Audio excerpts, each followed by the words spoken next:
राधे राधे प्रिय साथियों, भक्तों, जैसा कि आप सभी जानते ही हैं कि होली का त्योहार बस कुछ ही दिनों में आने वाला है। और भक्तों, साल 2026 की ये होली अपने साथ ग्रहण को लेकर आई है, जो कि भारत में भी साफ साफ रूप से नजर आएगा। तो भक्तों, आज का विषय बहुत ही विशेष और थोड़ा गंभीर भी है, क्योंकि साल 2026 की होली केवल रंगों, गुलाल और उत्साह तक सीमित नहीं रहने वाली, बल्कि ये एक खगोलीय घटना के साथ जुड़ रही है, जिसे ज्योतिष और धर्म दोनों ही दृष्टियों से अत्यंत महत्वपूर्ण माना जा रहा है। इस बार होली के दिन चंद्र ग्रहण का संयोग बन रहा है और रंगों के इस पवित्र पर्व के साथ आकाश में ग्रहण की छाया भी देखने को मिलेगी। स्वाभाविक है कि ऐसे में मन में कई प्रकार के प्रश्न उठते हैं, थोड़ी चिंता भी होती है और साथ ही ये जानने की उत्सुकता भी रहती है कि क्या होली का दहन सही समय होगा, क्या रंगों वाली होली उसी दिन खेली जाएगी, क्या ग्रहण का प्रभाव हमारी राशि और भाग्य पर पड़ेगा, और सबसे महत्वपूर्ण कि ग्रहण के दौरान हमें क्या सावधानी रखनी चाहिए।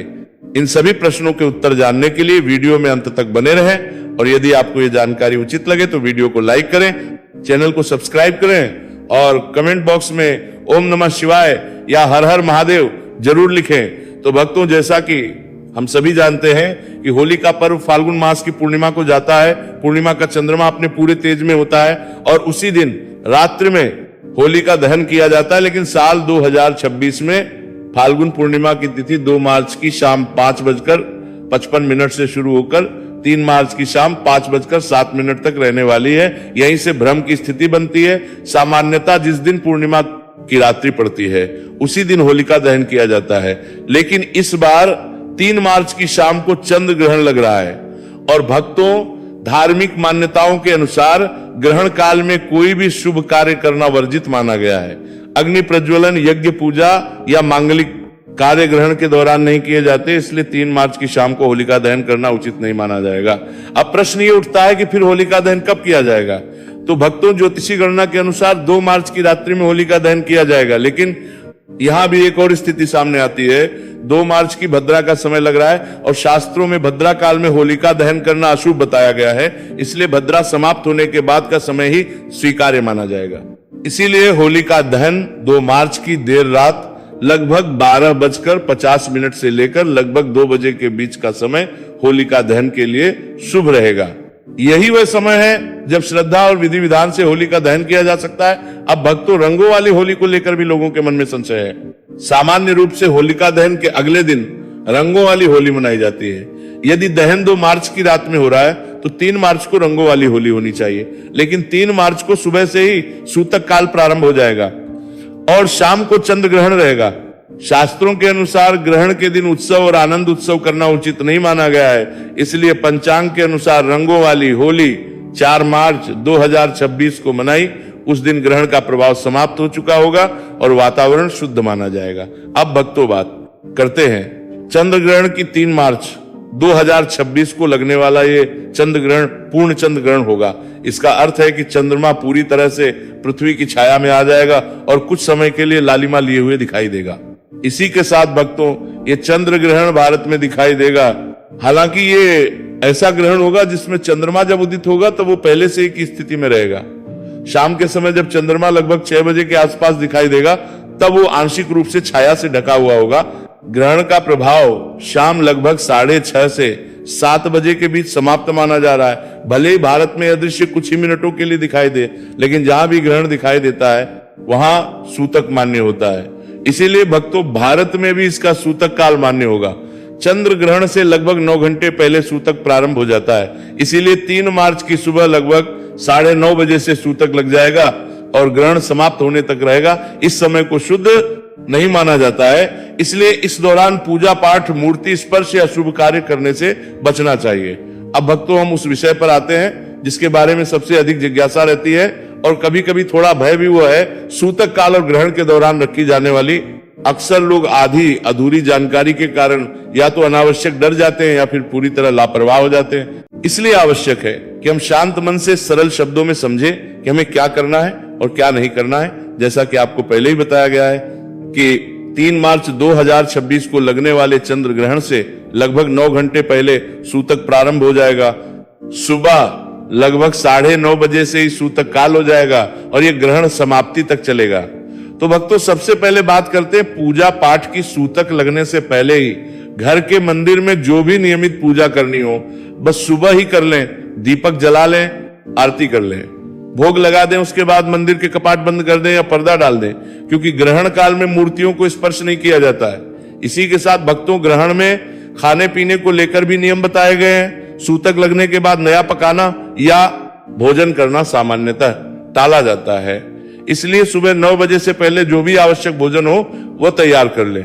परंपरा में यह भी कहा गया है कि दूध, दही, पानी या पके हुए भोजन में तुलसी दल डालकर रखें। इसका धार्मिक महत्व तो है ही, साथ ही ये एक प्रतीक भी है कि हम सावधानी और शुद्धता का ध्यान रख रहे हैं। इसी के साथ इस दौरान घर में शोर शराबा, हंसी मजाक या उत्सव जैसा वातावरण ना रखें। ग्रहण का दिन तप और जप का दिन माना गया है। आप अपने इष्ट मंत्र का जाप कर सकते हैं, ओम नमः शिवाय, ओम सोमाय नमः, या अपने गुरु मंत्र का शांत भाव से स्मरण कर सकते हैं। कहा जाता है कि ग्रहण काल में किया गया जप सामान्य दिनों की अपेक्षा अधिक फलदायी होता है, क्योंकि उस समय मन एकाग्र करने का वातावरण बनता है। अब भक्तों बात करते हैं गर्भवती महिलाओं, क्योंकि इस विषय में सबसे अधिक भ्रम फैलाया जाता है। तो भक्तों ग्रहण के दौरान गर्भवती स्त्रियां बाहर ना निकले और तेज रोशनी से बचें। इसका मूल भाव यह है कि वे विश्राम करें, अधिक श्रम ना करें और मानसिक रूप से शांत रहें। उन्हें किसी भी प्रकार की घबराहट की आवश्यकता नहीं है, बस सामान्य सावधानी रखें, आराम करें, सकारात्मक विचार रखें और भगवान का स्मरण करें। साथ ही ग्रहण के दौरान सिलाई, सुई, धागा या तेज धार वाले उपकरणों का उपयोग ना करें। अब भक्तों कई लोग पूछते हैं कि क्या ग्रहण के समय बाहर जाना पूरी तरह निषिद्ध है? यदि बहुत आवश्यक कार्य हो तो जा सकते हैं, लेकिन अनावश्यक भ्रमण से बचना ही बेहतर है।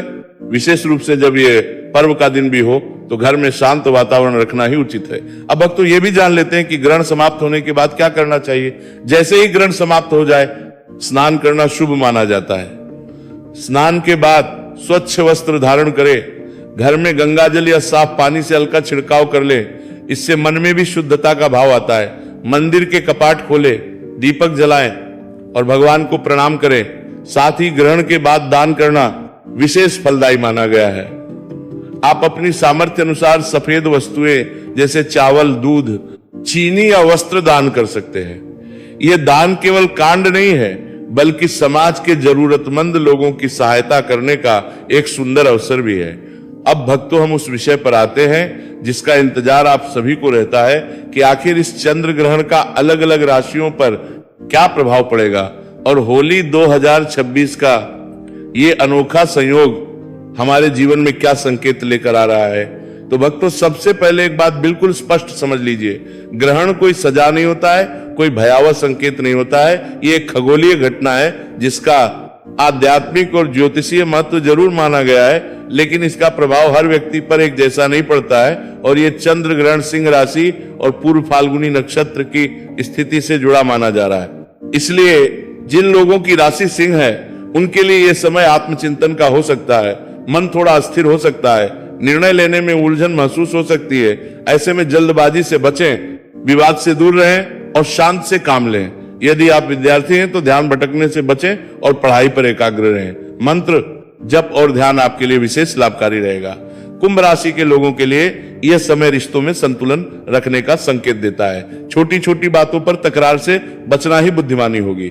यदि आप नौकरी या व्यवसाय में हैं तो इस दौरान कोई बड़ा निर्णय ग्रहण के दिन न लें। ग्रहण के बाद परिस्थिति अधिक स्पष्ट दिखाई देगी।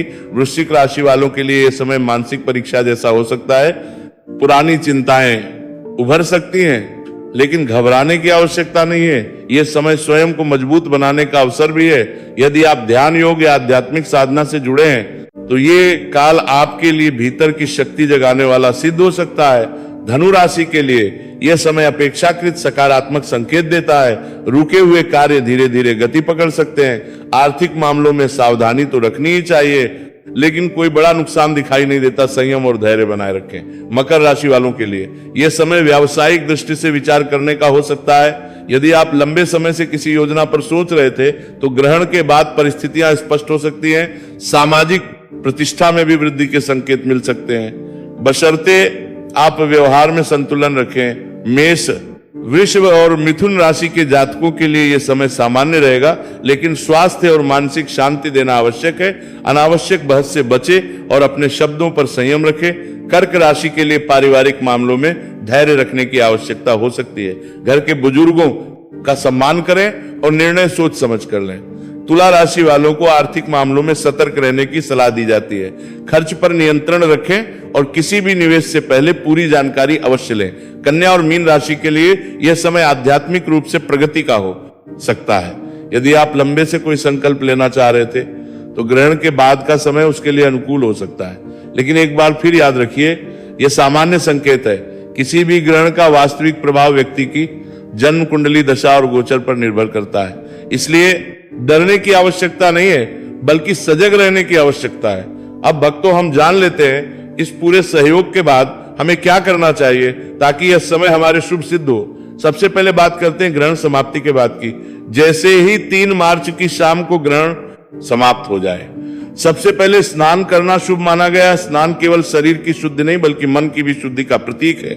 स्वच्छ वस्त्र धारण करें और घर में हल्का सा जल या गंगा जल छिड़क दें। मंदिर के कपाट खोलें, दीपक जलाएं और भगवान का स्मरण करें। यह प्रतीक है कि अंधकार के बाद प्रकाश पुनः स्थापित हो गया है। इसी के साथ भक्तों, ग्रहण के बाद दान का विशेष महत्व बताया गया है। अपनी क्षमता के जरूरतमंद व्यक्ति को चावल, चीनी, दूध, सफेद वस्त्र या अन्य उपयोगी वस्तुएं दान कर सकते हैं। यह केवल धार्मिक कर्म नहीं बल्कि सामाजिक जिम्मेदारी भी है। जब हम किसी जरूरतमंद की सहायता करते हैं तो वास्तव में हम अपने भीतर की करुणा को जागृत करते हैं। अब भक्तों, बात करते हैं होलिका दहन की। राख की परंपरा में होलिका दहन की राख को पवित्र माना गया है। अगले दिन सुबह उस राख को माथे पर तिलक के रूप में शुभ माना जाता है। इसका अर्थ है हमने अपने जीवन की नकारात्मकताओं को जला दिया और अब एक नई शुरुआत कर रहे हैं। कुछ लोग उस रात को घर में भी रखते हैं, ये विश्वास करते हुए कि इससे नकारात्मक ऊर्जा दूर रहती है। तो ये थी संपूर्ण जानकारी, होली पर लगने वाले चंद्रग्रहण की संपूर्ण जानकारी। अगर आपके मन में कोई प्रश्न है तो कमेंट बॉक्स में लिख के अपनी राय दीजिएगा। भगवान नारायण सब पर कृपा करें। हरे कृष्णा।